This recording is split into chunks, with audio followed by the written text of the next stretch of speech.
Assalamualaikum warahmatullahi wabarakatuh. Selamat pagi anak-anak ibu semuanya. Hari ini kita masuk pembelajaran daring dan hari ini adalah melanjutkan materi yang minggu yang lalu, yaitu secara garis besar berdasarkan Undang-Undang Dasar 1945, tugas dan wewenang lembaga negara adalah sebagai berikut.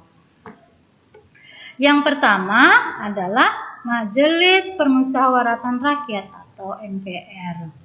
Yaitu A. Anggota MPR terdiri dari DPR, DPD, yaitu pasal 2 ayat 1 Undang-Undang Dasar 1945. Bagian B. Anggota MPR berjumlah sebanyak 550 anggota dan DPD berjumlah sebanyak 4 kali jumlah provinsi anggota DPD. Nah, ini terdapat dalam Undang-Undang Nomor 22 Tahun 2003. C. MPR adalah lembaga tinggi negara dalam sistem ketatanegaraan Indonesia, bukan lembaga tinggi negara. Nah, ya, tetapi lembaga tinggi negara.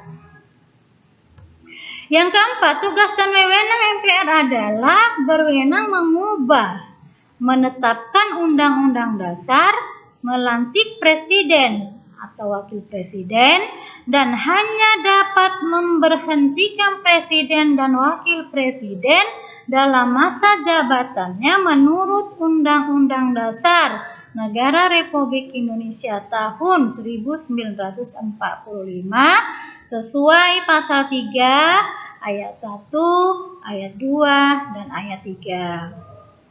Jadi MPR itu bisa memberhentikan presiden atau wakil presiden sesuai dengan undang-undang tersebut. Yang E, MPR juga mempunyai hak dan kewajiban seperti diatur dalam Undang-Undang Nomor 22 tentang susunan dan kedudukan MPR, DPR, DPD, dan DPRD. Ada ya. Itu mengenai MPR. Nah, yang berikutnya adalah mengenai presiden. Yang pertama, presiden dan wakil presiden dipilih langsung oleh rakyat dalam satu pasangan calon. Nah, ini terdapat dalam pasal 6A ayat 1 Undang-Undang Dasar Negara Republik Indonesia tahun 1945.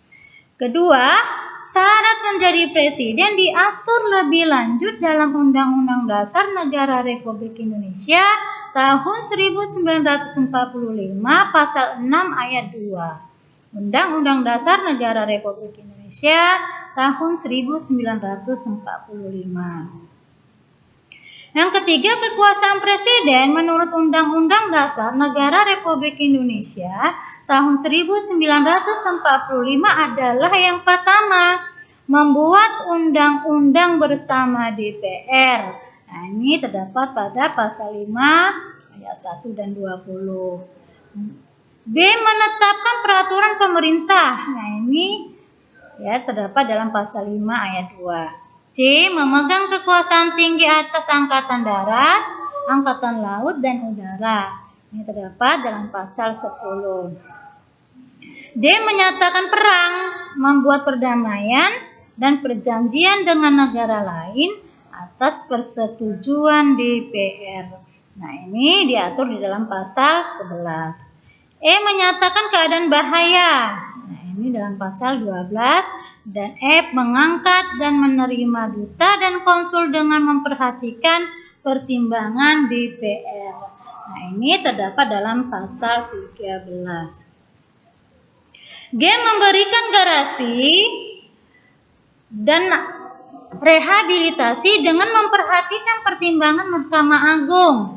Ini terdapat dalam pasal 14 ayat 1. H.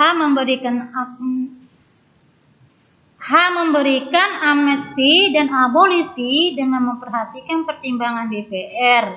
Pasal 14A ayat 2. I. Memberi gelar, tanda jasa, dan lain-lain, tanda kehormatan. Nah, ini terdapat dalam pasal 15.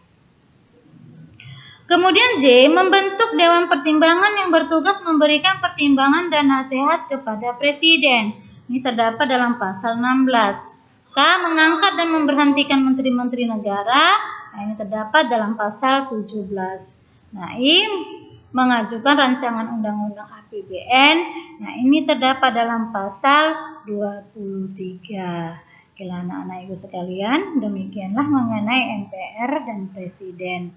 Nah, bagi yang belum jelas boleh ditanyakan melalui ibu ya. Ibu akhiri dengan Assalamualaikum warahmatullahi wabarakatuh.